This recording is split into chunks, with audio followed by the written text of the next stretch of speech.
اهلا بكم يا حبايبي، يا رب تكونوا بالف خير. ايه رايكم بقى النهارده نعمل مع بعض البيتيفور؟ هنعمل بيتيفور الكيس.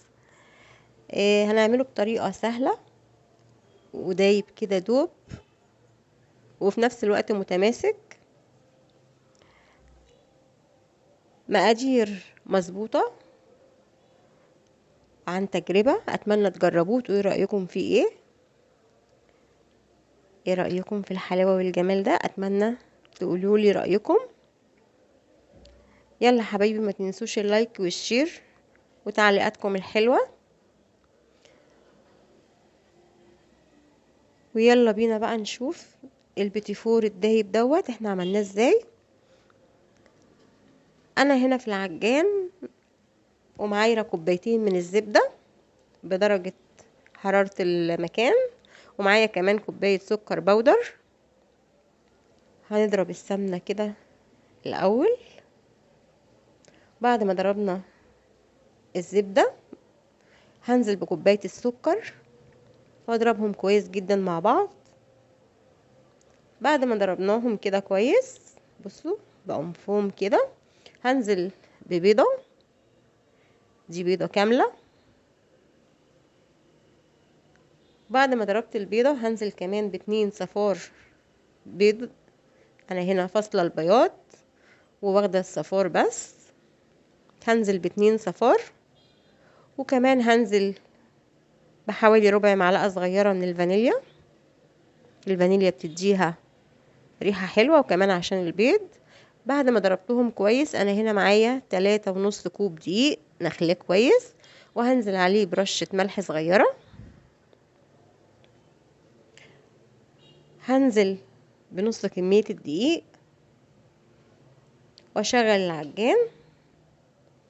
وطبعا من حين لاخر كده انا بفصل العجان وبالسباتيولا وبلم كده العجينه. انا هنا حطيت نص كميه الدقيق التانية وقلبتها كويس، وزي ما قلنا من وقت لاخر بالسباتيولا كده ونلم العجينه من الجناب ونشغل عليها تاني. كده العجينه معايا تمام.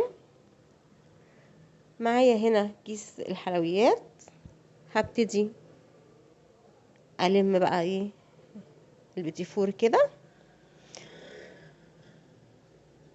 وعلى ورقه زبده وبدهنها زيت بسيط، وهبتدي اشكل البيتيفور بتاعي.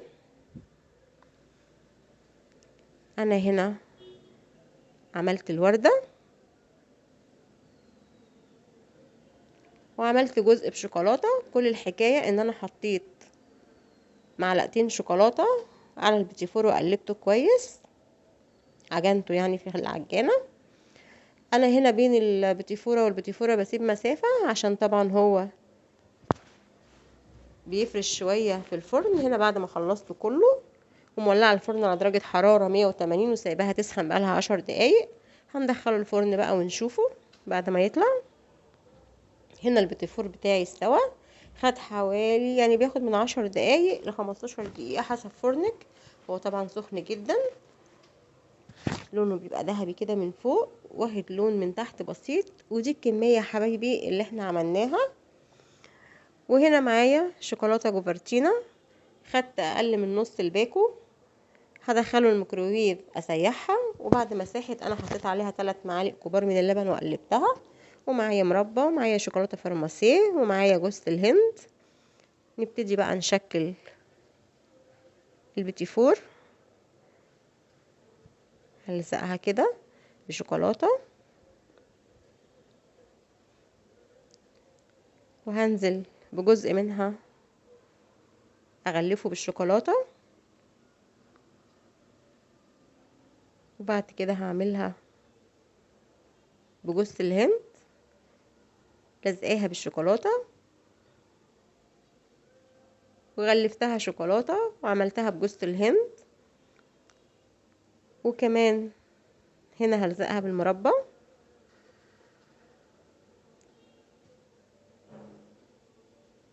وهعوز جزء منها كده في المربى وانزل بالشوكولاته الفرماسيه. طبعا ده بقى اختياري، عايزه تعمليها بمربى بس، عايزه تعمليها بشوكولاته بس، عايزه تعمليها بالاتنين كده. شكلي بقى ونوعي براحتك.